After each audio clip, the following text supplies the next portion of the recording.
Put it here. All right. I am all that stands between you guys and lunch, which means that I'm going to start talking very slowly. I'm kidding. I'm a software project manager, and so I have timed my words to exactly 19 minutes and 43 seconds. And I see all my QA people taking out their stopwatches. So good job for you guys. As was said, my name is Anwan. I love shipping software. Shipping software is something that I've had the honor of doing for almost 2 decades. And I just love getting working software into the hands of users. I love shipping software so much that it's something that I just say everywhere. We gotta ship, right? And I'm known for a phrase that shipping covers a multitude of sins. That if you get software shipped out, then you will be able to usually be forgiven of other mistakes. Now, while my identity as a technologist is a big part of who I am, a bigger part of who I am is a father. I have 3 kids. They are ages 10, 9, and 7. And I love them all. But I would have to say that my daughter has a special place in my heart. I love the way that she laughs, the way that her eyes widen when she laughs. I love the jokes that she tells. She's hilarious. And I love being a geek dad, seeing her get involved in math and science and other aspects of what you learn in 1st grade.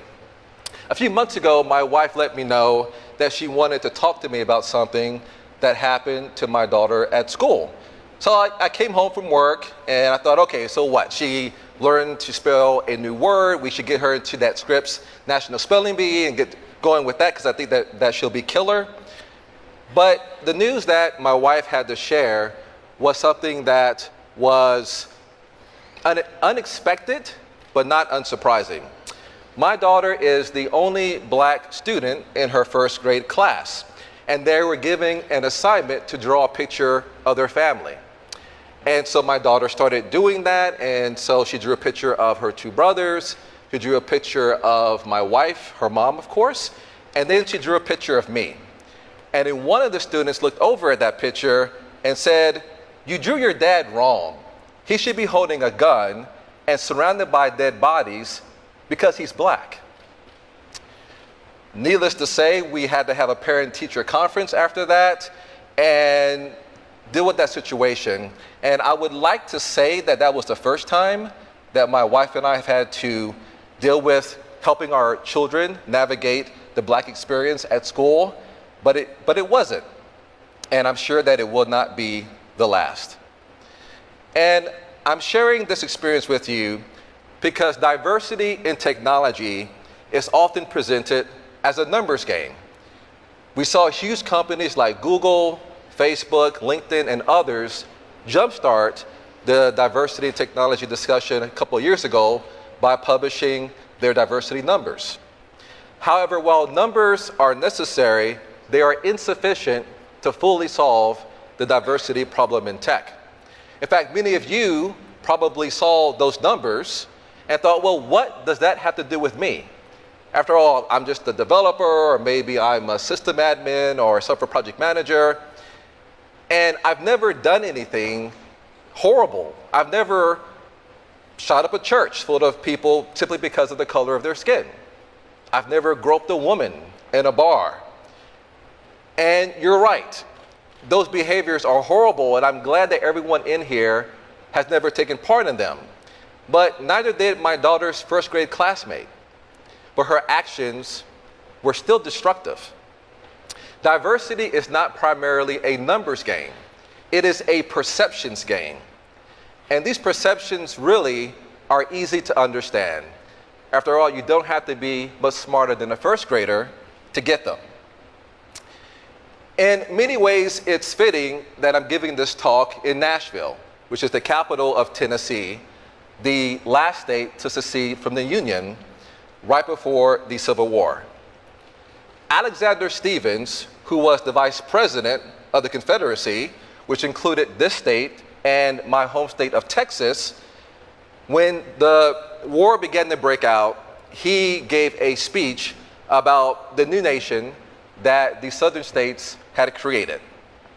This is called the cornerstone speech. And I quote, "Its foundations are laid, its cornerstone rest upon the great truth that the Negro is not equal to the white man, that slavery, subordination to the superior race, is its natural and normal condition." And while you may take out slavery from that term, you could replace Negro with women, with gay people, lesbians, transgendered, the handicapped. There was a pecking order in that time, and it was clear who was at the top. And although the Confederacy ended many, many years ago, it's been about 150 years, and the violence of the Civil War has ended, we are still subject to these perceptions. And it's easy to see how damaging these perceptions are when acts of violence are reported in the news, but the subtle ways that they affect our society are far more destructive. While flags can be removed from state capitals and we can tear down statues, the perceptions that drive inequality are much harder to destroy. And I believe that we in the technology sector are far more vulnerable to the pain caused by a lack of diversity precisely because we think that we're different, right? Talk is cheap, show me the code, right? That's what we say. However, we're not different. We're not immune. Yet I do think that we are positioned to solve diversity in our sector in ways that other sectors are not. Now, I've been developing software at the enterprise level for almost 20 years. I've done implementations of custom software. I've done consumer off-the-shelf software like Oracle and SAP. And so I know the types of thinking and the problem solving that goes into making software. And I challenge everyone here today to think of the technology sector as a software system and the lack of diversity as bugs in that system. And I think that by thinking this way, you will see that you already have what it takes to not only understand the diversity problem that we have in tech, but I think that you understand your role in making things better. So the diversity debugging tools are based on tools that we know by making code, right? That's expected behavior, tracing, refactoring, and sample code. So let's start with the principle of expected behavior. So I'm a scrum master for a team that is desperately trying to ship software. And we have a lot of bugs. In fact, I've seen so many bugs that I see them everywhere, right? I go to the supermarket, and when I check it out, I see how buggy the retail experience is, right? I hate going through checkout lines. It's such a broken experience. And I've been married for 13 years, and I have a lot of friends who have gotten divorced, and they've begun dating again. And a lot of my buddies bring their younger girlfriends to meet me. And so when I see the bugs in that situation, I have to just tell myself, defer to the next release. Defer to the next release. Hold your tongue, let it go. But back to my team. So we're fixing the defects that have been reported by our QA team. And I often have to remind my team that the first step in understanding a bug is knowing the expected behavior of the feature. And we can apply this to debugging diversity in tech. And that's the principle of expected behavior. We cannot understand the problems caused by a lack of diversity in tech without knowing the expected behavior of technology environments. Whether it's a workplace, a conference, or a happy hour, most white males in tech understand and benefit from the behavior patterns they expect from others. However, they often fail to see how underrepresented groups are often denied those benefits. Let me give you an example. I have a friend who is the founder of a successful startup called The Muse. And Kathleen has shared an experience that I've heard echoed by many women in technology. So she goes to a happy hour where other founders are meeting to just talk shop and, share battle stories and whatnot. And not every time, but often enough, while she's there talking with other founders, someone would turn to her and say, so whose boyfriend are you? Now, how many white males in here have been mistaken for someone's boyfriend at a happy hour, right? I don't see any hands. Right, white males. And maybe, okay, I don't see any hands, right? But it's something that happens to women often. It's something that women have to deal with, and it's something that is an expected behavior that while white men benefit from, women often don't enjoy. And we see that people of color, women, member of the LGBT group, are exposed on an almost daily basis to behavior that the majority culture in tech would never expect. The ability to see these lapses in expected behavior is vital to helping the technology sector understand that the key problem behind diversity is a lack of inclusiveness. So let's go to tracing. So we all know tracing, right? You know that software is often so subtle, you often can't see the code actually running. And so you output the results, maybe to a text file, to a screen. And by doing that, it's easy to see any defects in the underlying code. And just as you can trace code to detect small defects in it, you can also turn on your diversity tracers and see the often subtle ways that women and minorities are often excluded from the information and even exposed to microaggressions that men often totally don't see. So let me give you another example. There's a friend of mine who's a woman of color, and she's often been the only black person on her IT team. And she once worked with a coworker who had ridiculous ideas about black people. He assumed that she had been abused by her parents as a child. She assumed that her current boyfriend abused her. And it's amazing that someone who was abusing her was so fascinated by her fictitious history of abuse. She went on to other tech jobs, and she was often compelled to join the team at beer taverns, even though she hates beer. She was often forced, she felt forced to learn classic rock songs. And you guys may love classic rock. She simply wasn't a fan. But in order to play rock band with her friends, she had to learn classic rock. And around the office, when there was someone new to the office, she would often be mistaken for an administrative assistant or a member of the security team. And she was a developer. And her experience is the norm for what people of color often go through in tech. We all too often have to lose our lives to earn a living. Now, if someone had their diversity tracers on, maybe they could have spotted this. For example, why do we assume that everyone wants to drink alcohol? Even if the majority do, that's fine, but be sensitive to those who don't. And we can all step through the cultural code of our workplace and see if anyone is being hurt by it. You simply need the willingness to pay attention. All right, let's go to refactoring. So the principle of refactoring is similar to the principle of what we do with code, that we refactor it, and that we change the internal workings and structure of the code in order to make it easier to maintain, easier to read. And so by improving the internal structure, we don't want to break the functionality, we want it to simply run better. Now, diversity refactoring is a good way for technologists to begin making the technology industry a more inclusive one. And so this is the process of improving the internal structure and design of how women and minorities are viewed in tech. So here's an example of how we can refactor diversity.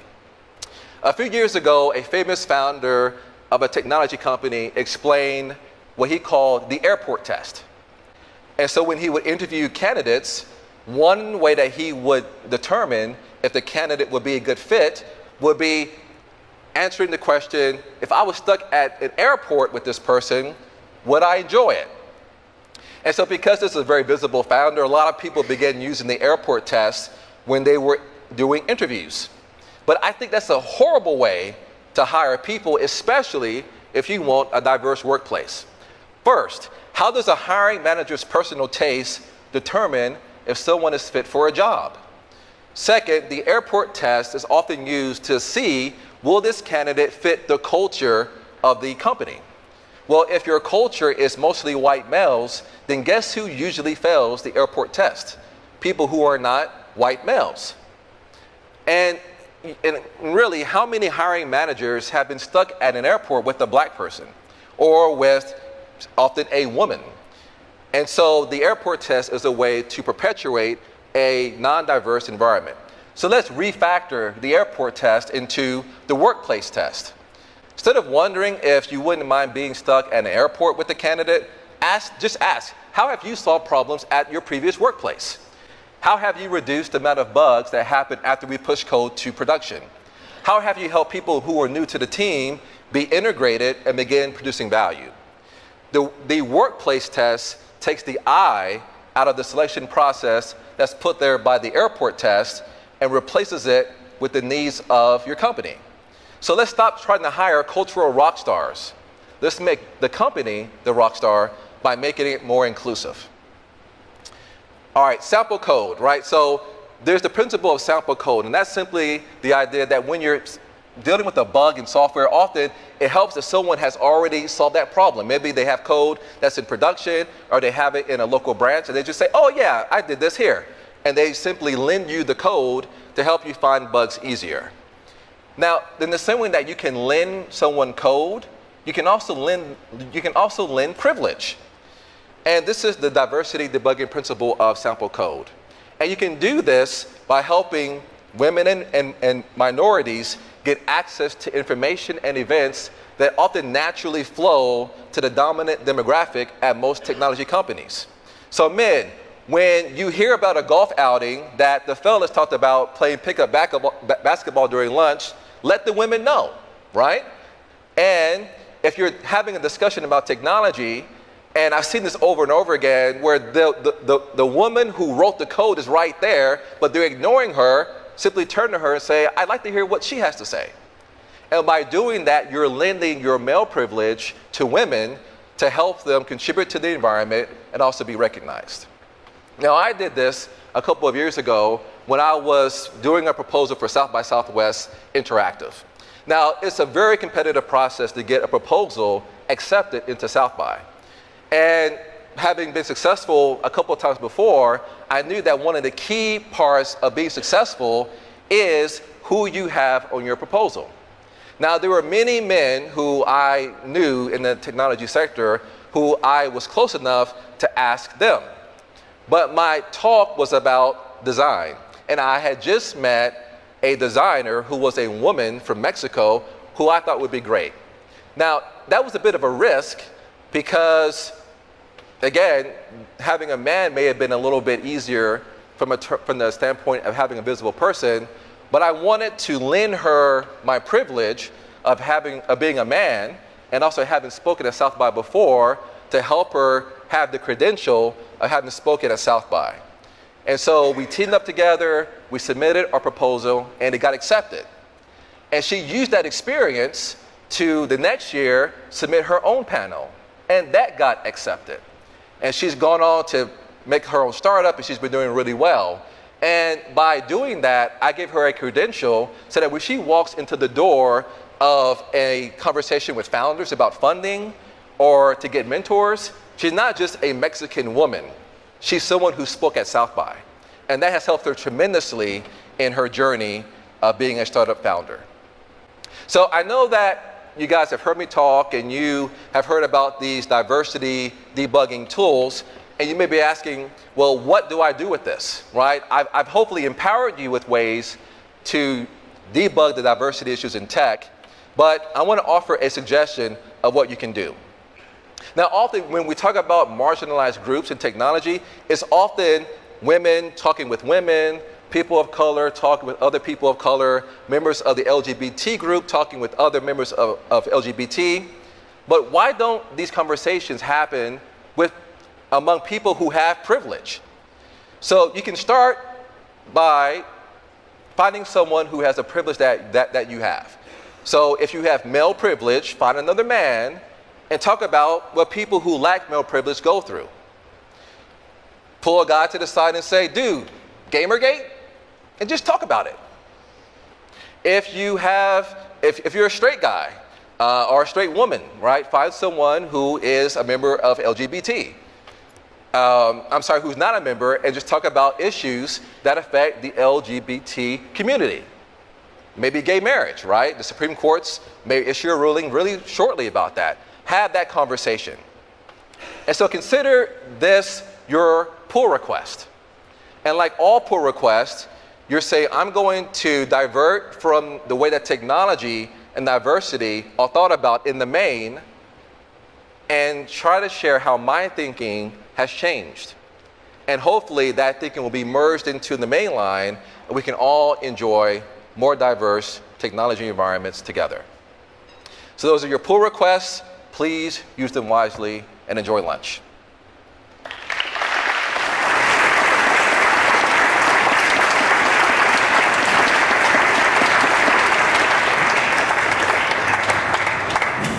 Thank you, sir.